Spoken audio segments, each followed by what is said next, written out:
Frank, hello there. I am. How are you doing? Good, thank you. Good. Listen, many congratulations. Top four finish in your first season. It's something you can be justifiably proud of. I noticed that Timo Werner was at Stamford Bridge today. I don't know whether you've had an opportunity to speak with him. What do you hope that he might have made of what he saw? Yeah, he was here today, so I hope he would have seen a team play with a lot of spirit, a lot of professionalism. We saw out a job today, which was a potentially very difficult game for us to finish in the top four. And he would have seen maybe a moment like what Mason Mount did to break the deadlock, which is a problem we've had this season. We've controlled a lot of games at home, not scored and maybe conceded. So we have things we want to improve on, but hopefully he's seen that we have talent in the squad, a real resilience and a strong unity within the group, and then he can bring his talents to that. So hopefully it was a nice first viewing for him, and we'll look forward to having him next season. You mentioned Mason Mount, scored one, assisted the other goal today. I think that's 7 Premier League goals in what has been his debut season in the Premier League. How pleased have you been with the way that he's gone about things, and can he get better? How do you see his future? Oh, he'll definitely get better because he's so young. And I think sometimes when a player comes in and plays in their breakthrough year and stays consistently in the team, people maybe treat them differently, like they're older than what they are. He's still young. You saw his technique today for the free kick is a special technique. Only top players can strike balls in that way. But his all-round game for the season has been brilliant. His work ethic and how he handles himself daily in training is brilliant. So he'll get a lot better, and he's contributed a huge amount. And that's just the start for Mason in his career at Chelsea. And listen, you changed your goalkeeper for this match. You said beforehand that it was just a choice, but Willie has come in. He's kept a clean sheet. Clean sheets have been an issue for Chelsea this season. Do you need to have a long, hard think? And perhaps you do have a big decision to make before the new season starts? To be honest, Ian, I have long, hard thinks about everything, not just individual positions, but how we are as a team. The idea that we haven't kept enough clean sheets is definitely not just a reflection of our goalkeeper. That's something that we have to work on as a team, look at as how we train and maybe how we recruit generally going forward. But I don't want to pinpoint it on Kepa today. Kepa's decision, as I said before the game, was a choice on probably recent form, probably recent situation, a tough time for him. And I felt like Willie coming in with confidence off the back of his performance against Manchester United last week would be kind of what we needed today for the game. So I don't want to jump forward beyond the Arsenal game next week. It would be wrong. The squad are really strong at the minute in terms of the unity of how they are on and off the pitch. I want that to stay for one more week domestically. Then we had the Bayern Munich game. Looking forward to next season. What will happen after that? It's John Cross, Daily Mirror. Hello, Frank. Many congratulations today because of what the victory means and the season. I mean, listen. Being realistic, you've been quick to point out at times. Not everyone gave you a great deal of chance and opportunity to finish in the top four. So, what does it mean to you in your first full season as a Premier League manager to achieve that, to get Chelsea back in there where the club feels it belongs? Yeah, I'm very pleased, John, and I don't want to start singing my own praises, if you know what I mean, because it's obviously the players that produce for you. And I've been saying a lot in the media interviews outside that there were a lot of unknowns, and unknowns I've gone over a few times this season when I felt they had to be said, I suppose. But you always rely on the group and the players that you've got. And now we've seen breakthrough seasons. We've seen players who were on loan and in the Championship last year come and perform. We've seen the stories of players like Giroud and Willian and Kovacic and Jorginho and people that have really contributed through the year. So it's always a team effort, a collective effort of staff and players. And I have to say that I'm proud. I always put like a little small brackets around that because it's Chelsea and we want to be challenging for titles and league titles, but we're not at that position now. I knew that going into the start of the year.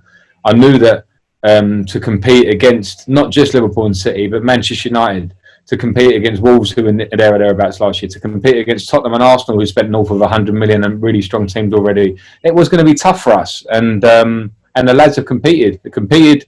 We've been inconsistent at times. We'll be honest and humble about that. We need to improve going forward. But at the moment tonight, we should be happy, I think, with what we've achieved. Nizar Kinsella. Hi Frank, well done on getting over the line today. Just wanted to ask, does this make your kind of summer and recruitment and things like that easier, because top four means a lot in terms of economics and just the prestige? Yeah, I mean, in brutal honesty, I would say yes. Not to say exactly where that will go, because that's not a conversation for today off the back of the game straight away. We know, and I answered questions like before the game, that the economics of Champions League are big. We know that. We know that prestige, top players want to play in the Champions League. The top players that are here already and the young players will want to play in the Champions League. And to get too far ahead of ourselves and concern about what it might mean from the outside is not a question for today. It's a question for the players that produce today. That can improve anyway. We can all improve, myself included. That's what football's all about. But yeah, if we're looking to recruit in certain areas, then I think it may help. That those are conversations for after Arsenal, after Bayern Munich, and see how we go. Because now we've had a good year, we want to do better next year. So we'll try and better ourselves in any way possible. Ollie Harbord. Hi Frank. A lot's been made obviously already of the players you're bringing in, but Olivier Giroud has scored 7 goals since the restart. To have him for another year is looking like a bit of a steal, really, isn't it? How pleased are you that he will be around after what he's done since the restart? Really pleased, really pleased. Ollie has to take all the credit from January onwards. We all know he was not playing so much in the first half of the season. Tammy played a lot. I was never unaware of Ollie's talents, but that was just a circumstance at the time. But to have the personality and strength of character and pure talent to come in and affect things like he has since before restart of lockdown. He started before that. He's continued in restart. He's always been big in the training ground and in the dressing room for me, but I don't want to talk about that too much because we have to respect the talents. To score the goals he's scoring, players love playing with him. He's a reference point for the team in this period. So yeah, I'm delighted to have him. Okay, last two. We'll go with Sammy Mockbell and then Nick Purell to finish. Hi Frank, congratulations. Thank you.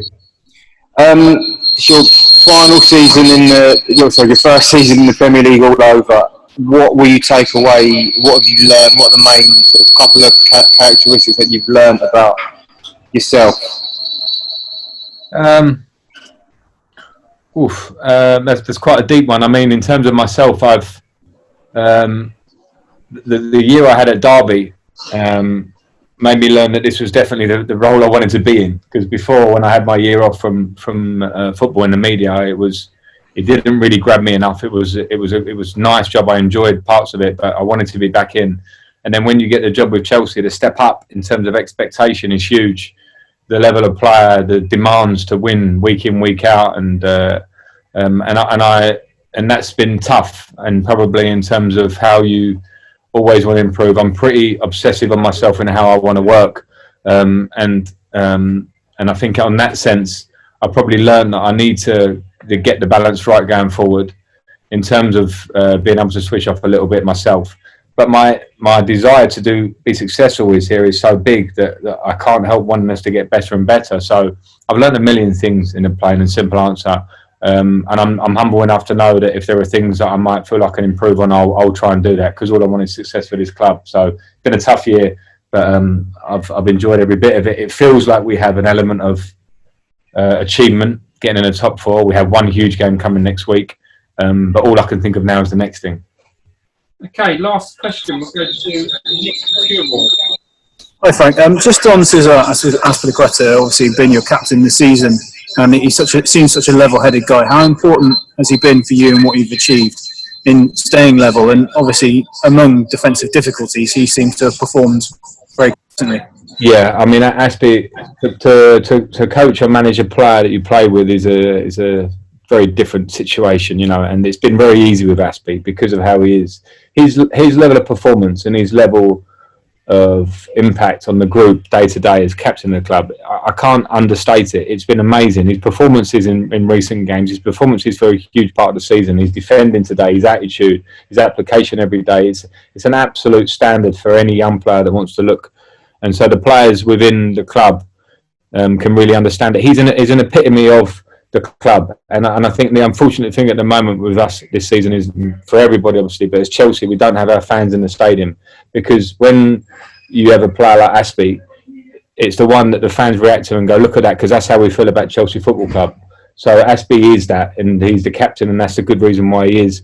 And on that note, not having fans here for us, I think for me as manager of the club, it's important for me to say that it was a moment I would have loved to have enjoyed with the fans at the end, because I think we've been very together this year. The support of the fans in sometimes inconsistencies and difficult times has been huge. I want to thank them from afar, because the way we play and the achievement of top four is for them first and foremost, and we look forward to having them back. And the squad for what they've achieved, and Aspie's the captain of the club, so he's been huge. And on another note, and I'm sorry to shoehorn my own part into an answer to a question that didn't relate to it, but I want to talk about Pedro, because Pedro's played his last game for the club, and the lads have just pretty much serenaded him in the dressing room, and rightly so, because of the career he's had generally, and because of the career he's had at this club. He's played his last Premier League game. He came on off the bench, but what the impact he's had here has been huge. And I want to make a big thank you to Peds and wish him well as he goes forward. Obviously, he's here for our remainder of games, but a big player for the club that leaves, and the spirit I saw from the group afterwards was something that I think is pretty special. On that note, we will finish, and we'll see you next week. Thank you, everyone. Thank you.